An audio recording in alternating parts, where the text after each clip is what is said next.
श्री वाल्मीकि जी महाराज कह रहे पराई माता बहनों को ऐसे देखना है। क्या स्त्री के संसर्ग से काम वेदना जागृत होती है, चाहे वो पुरुष शरीर संसर्ग या स्त्री शरीर संसर्ग। पर हम प्रश्न करते हैं, क्या अपनी बहनों के बीच में बैठने से, बात करने से, उनके साथ हंसने से, खाने खेलने से क्या आपको काम सताता है? तो उत्तर निकलेगा ना।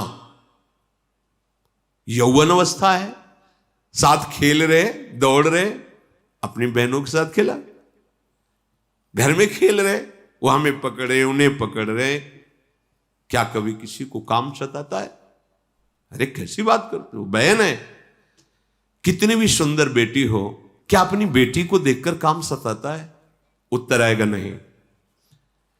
क्या अपनी मां के पास, अपनी मां की गोद में बैठने से, मां का वो स्तनपान किए हुए है, उसी से शरीर पुष्ट हुआ है, क्या कभी मां के प्रति काम भाव आता है क्या?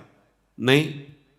जवान बेटी, जवान बहन, मां, ये सब संयोग होने पर अगर काम नहीं आता तो फिर उसका मतलब दिखाई दिया कि भाव इसमें लग गया कि ये मेरी बहन है, ये मेरी बेटी है, ये मेरी मां है, इसलिए काम जागृत नहीं हो।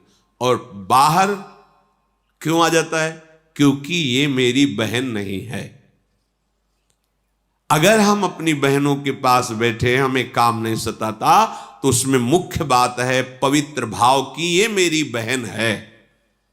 हम पैर छूते हैं, हम राखी बंधवाते हैं, अगर जरा भी उसको दुख कहीं से भी पहुंच जाए तो हृदय फटने लगता है, मेरी बहन है। पर बाहर ठीक वैसी अवस्था वाली, वैसे रूप वाली, वो भी किसी की बहन, और हम उसके साथ कैसी दृष्टि करते हैं? क्या हुआ? बोले भाव बदल गया, आपका भाव बदल गया। कितना घोर राक्षसी स्वरूप आ गया केवल भाव बदलने से। भाव से भगवत प्राप्ति होती है।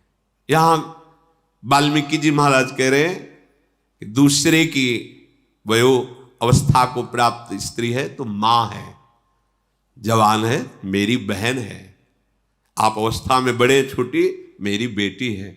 अगर हम सच्चाई से ऐसे भाव करें तो पूरी सृष्टि में कहीं काम नहीं जागृत होगा। गृहस्थ है तो जिसका पाणी ग्रहण किया है, धर्म आदेश करता है, बस उसके प्रतिभाव छोड़कर पूरी सृष्टि में कहीं काम भाव नहीं होना चाहिए। ऐसों के हृदय में भगवान स्वयं प्रकाशित हो जाते हैं।